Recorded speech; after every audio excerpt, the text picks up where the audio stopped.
ଭାରସାମ୍ୟ ହରାଇ ରାସ୍ତା କଡ଼କୁ ଓଲଟିଲା ବରଯାତ୍ରୀ ଗାଡ଼ି। ଧର୍ମଗଡ଼ ଜାତୀୟ ରାଜପଥ 26 କୋକସରା ଥାନା ଚିଲିଗୁଡ଼ା ଗାଁ ନିକଟରେ ଦୁର୍ଘଟଣା ଘଟିଛି। ଡ୍ରାଇଭରଙ୍କ ମୃତ୍ୟୁ ହୋଇଥିବା ବେଳେ 6 ଜଣ ଗୁରୁତର ହୋଇଛନ୍ତି। ସ୍ଥାନୀୟ ଲୋକେ ଅଗ୍ନିଶମ କର୍ମଚାରୀଙ୍କ ସହାୟତାରେ ଗୁରୁତରଙ୍କୁ ଉଦ୍ଧାର କରି କୋକସରା ଡାକ୍ତରଖାନାରେ ଭର୍ତ୍ତି କରାଯାଇଛି।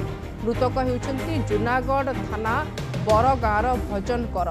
ଗୁରୁତରଙ୍କୁ ପ୍ରାଥମିକ ଚିକିତ୍ସା ପରେ ଜିଲ୍ଲା ମୁଖ୍ୟ ଚିକିତ୍ସାଳୟକୁ ସ୍ଥାନାନ୍ତର କରାଯାଇଛି। ଛତିଶଗଡ଼ କେରୁଣ୍ଡୁଲରୁ ବରଯାତ୍ରୀ ଯାଇ ଫେରୁଥିବା ବେଳେ ଦୁର୍ଘଟଣା ଘଟିଥିଲା। କୋକସରା ପୁଲିସ ଘଟଣାର ତଦନ୍ତ ଜାରି ରଖିଛି।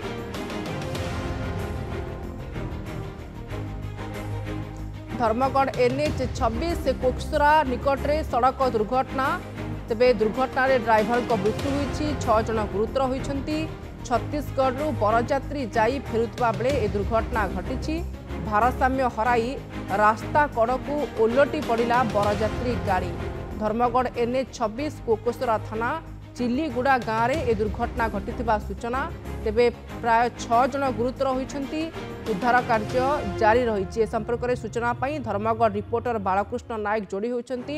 ବାଳକୃଷ୍ଣ, ଯେଉଁମାନେ ଗୁରୁତର ହୋଇଛନ୍ତି ସେମାନଙ୍କର ଅବସ୍ଥା କେମିତି ରହିଛି ଏବଂ କେଉଁଠି ସେମାନଙ୍କୁ ଭର୍ତ୍ତି କରାଯାଇଛି? ଦେଖନ୍ତୁ ଶୁଭଶ୍ରୀ, ଏଭଳି ଏକ ମାନେ ବରଯାତ୍ରୀ ଯାଇକି ଫେରିଲା ବେଳକୁ ଦୁର୍ଘଟଣା ଘଟିବା ଏବଂ ଜଣେ ଡ୍ରାଇଭର ମୃତ ହେବା ଏବଂ 6 ଜଣ ଗୁରୁତର ହେବା ଘଟଣା ଯୋଉମାନେ ଗୁରୁତର ଥିଲେ ପ୍ରଥମେ ତାଙ୍କୁ କୋକସରା ପ୍ରାଥମିକ ଚିକିତ୍ସାଳୟରେ ପ୍ରାଥମିକ ଚିକିତ୍ସା କରାଯିବା ପରେ ସେମାନଙ୍କୁ ଭବାନୀପାଟଣା ସ୍ଥାନାନ୍ତର କରାଯାଇଛି ଏବଂ ଭବାନୀପାଟଣାରେ ସେମାନଙ୍କୁ ଚିକିତ୍ସା ଜାରି ରହିଛି। ସେମାନେ ବର୍ତ୍ତମାନ ସୁଦ୍ଧା ସୁସ୍ଥ ଥିବା ଜଣାପଡ଼ିଛି, କିନ୍ତୁ ଗଭୀର ଆହତ ହୋଇଥିବା ଯାହା ଜଣାପଡ଼ିଛି। ଶୁଭଶ୍ରୀ, ବାଳକୃଷ୍ଣ, ଦୁର୍ଘଟଣା କେମିତି କେଉଁ ପରିସ୍ଥିତିରେ ହେଲା?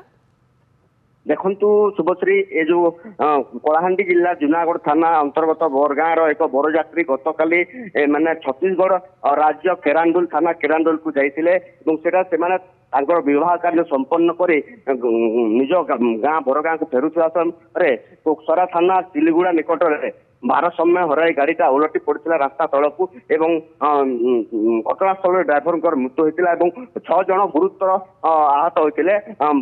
ପ୍ରଥମେ ସ୍ଥାନୀୟ ଲୋକ ଏବଂ ଦମକଳ ବାହିନୀ ସାହାଯ୍ୟରେ ସେମାନଙ୍କୁ ଉଦ୍ଧାର କରାଗଲା ଏବଂ ପ୍ରାଥମିକ ଚିକିତ୍ସା ପରେ ଗୁରୁତର ମାନଙ୍କୁ ଭବାନୀପାଟଣା ମେଡିକାଲକୁ ସ୍ଥାନାନ୍ତର କରାଗଲା। ଶୁଭଶ୍ରୀ, ଠିକ୍ ଅଛି, ଅନେକ ଅନେକ ଧନ୍ୟବାଦ। ବାଳକୃଷ୍ଣ, ଧର୍ମଗଡ଼ ରିପୋର୍ଟର ଆମ ସହିତ ଫୋନ୍ ଲାଇନ୍ରେ ଯୋଡ଼ି ହୋଇଥିଲେ, ଏ ସମ୍ପର୍କରେ ସୂଚନା ଦେଉଥିଲେ।